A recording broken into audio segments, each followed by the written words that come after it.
Hola, buenas tardes, bienvenidos una vez más a nuestro canal de YouTube, donde se predica la verdad presente, el mensaje de los tres ángeles. En esta ocasión vamos a tener un estudio más a la luz de la Biblia, como siempre les digo, y el tema de hoy se trata del don de lenguas. ¿Qué se refiere la Biblia cuando habla del don de lenguas? Te lo explico después de intro. Llevando el mensaje de los tres ángeles alrededor del mundo.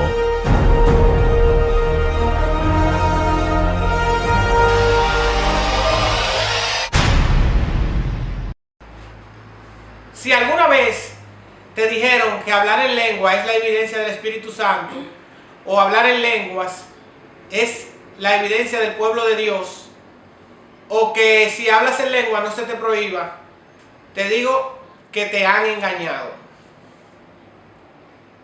Primero te explico que Pablo tenía este problema en la iglesia de Corintios, el cual tuvo que escribir todo el capítulo 14 de Primera de Corintios para solucionar dicho problema solo del don de lenguas. Muchos en las sinagogas se paraban hablando en lenguas, idiomas, abusaban del don y no había necesidad de usarlo, ya que todos hablaban el mismo idioma en las sinagogas. Por eso él dice en Primera de Corintios 14, porque el que habla en lenguas no habla a los hombres, sino habla a Dios. Ejemplo, si alguien comienza a hablar en francés en una sinagoga que todos hablan griego, es obvio que solo se edifica a sí mismo y no habla a los hombres, sino a Dios. La palabra en griego es glosa, que significa idioma, uno adquirido no naturalmente. ¿Cómo así? Es un idioma que solamente el don del Espíritu Santo te lo puede dar. No es uno que tú aprendes porque lo estudiaste, sino que es dado naturalmente si tú nunca antes de haberlo estudiado. Solamente por gracia del Espíritu Santo podemos hablar en lenguas. Por eso, en 1 Corintios 14:10 dice, tantas clases de idiomas hay y ninguno carece de significado. El mismo capítulo te lo explica, que es de idiomas que están hablando. A eso se refiere cuando te dice lengua, e idiomas. La palabra de Dios dice en 1 Corintios, versículo 14, capítulo 14, 16 al 17, lo siguiente. Si bendices solo con el Espíritu, el que ocupa el lugar de simple oyente, ¿cómo dirá amén a tu acción de gracia? El versículo 27 del mismo capítulo te dice, si alguno habla en lengua extraña, sea esto por dos o lo menos tres, y por turno, y uno interprete. Y si no hay intérprete, calle en la iglesia y hable para sí mismo y para Dios. Nótese que la palabra extraña no aparece en los manuscritos originales. Esta palabra fue añadida por los traductores de la Biblia Reina Valera 1960.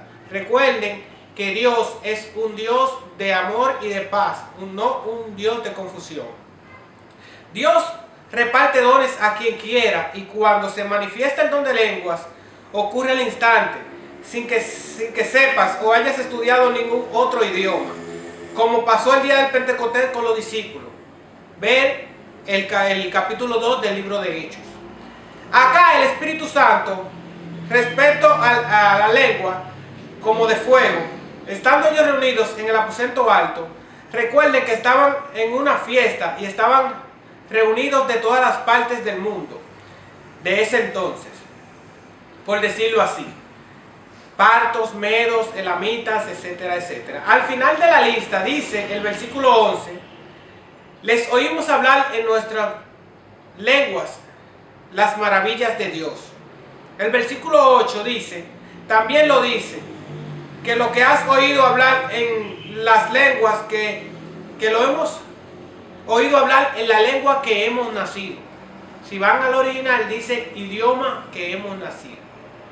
El propósito o milagro del don no es hablar otro idioma, sino que cuando uno hable y los otros diferentes idiomas al que se está hablando, la persona todos entiendan. Ese es el propósito, de que cuando se hable todos entiendan, no hablar una glosolalia, que es algo que no tiene consonante y no tiene significado, sino es un lenguaje de palabras que no tiene ningún tipo de significado. Hacer esos gestos y hablar esta glosolalia es blasfemia contra el Espíritu Santo, lo que le acabo de mencionar ahora mismo. Hablar este tipo de idioma que no tiene, de lenguas extrañas, que no tiene significado, no tiene ninguna connotación, es blasfemar contra el Espíritu Santo, y eso es uno de los pecados imperdonables, para que lo sepan. Dice 1 Corintios 13:1.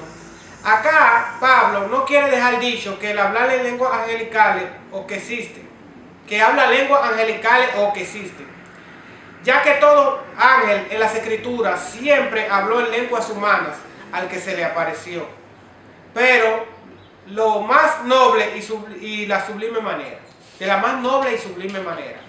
Si se fijan, no hay ningún texto en la palabra de Dios en que un ángel se le haya aparecido a alguien y le haya hablado en un idioma diferente al que la persona conocía.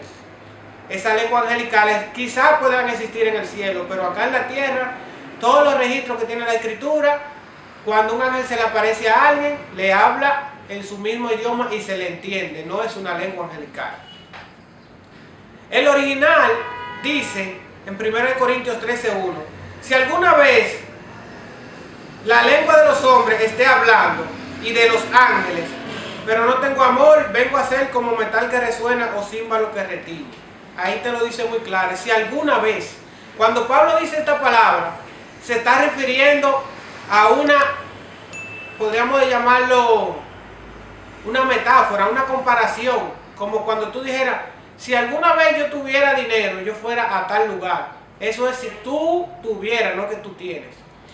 En otro orden, le digo que la palabra cuando dice nuevas lenguas, hay dos palabras que se pueden utilizar en el griego. Recuérdense que el Nuevo Testamento se escribió en griego koiné, que podemos usar como nuevas.